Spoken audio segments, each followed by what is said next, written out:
Just days after the conflict intensified, something unexpected started happening. While the world was watching missiles, warships, and rising tensions, a completely different story began to emerge. Iran's currency started rising. At least, that's what it looked like. In local markets, especially in neighboring countries, demand for the Iranian rial suddenly surged. Traders began buying, exchange rates shifted, and for the first time in months, the currency showed signs of movement in the opposite direction. But this was not a recovery. It was something far more complex.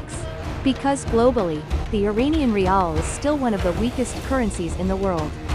It takes more than 1.5 million rials to equal a single US dollar.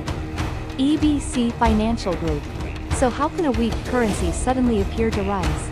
The answer lies in what is happening behind the scenes. The message was simple: this is not strength, this is demand. As the conflict expanded, cross-border trade began to change. Informal markets started growing. Fuel, food, and essential goods began moving through unofficial channels. And that required one thing: local currency. Demand for rial increased, not because investors believed in its long-term value, but because traders needed it for transactions. The problem was clear: when official systems weaken, shadow systems take over. And that is exactly what is happening. Reports indicate that in nearby markets, the value of the rial has jumped significantly, in some cases, nearly 4 times higher than before the conflict. Odd English TV. But this increase is not coming from economic growth. It is coming from necessity, speculation, and uncertainty. What this means is, the current rise is not stability.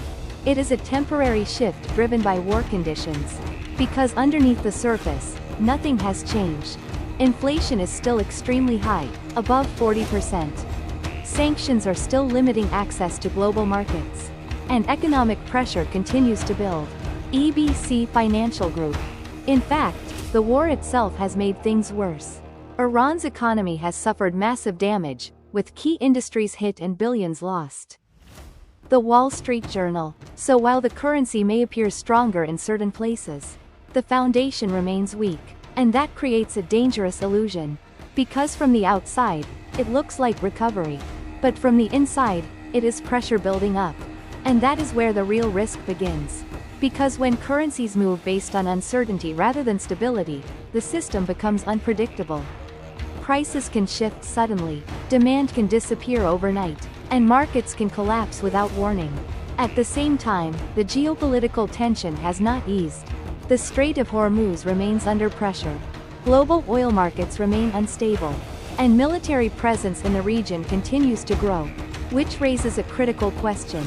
Is this rise in Iran's currency a sign of resilience? Or a warning sign of deeper instability? Right now, no one can say for sure. Because what looks like strength may actually be weakness in disguise. And in situations like this, appearances can be misleading. We will continue to follow this situation as it develops.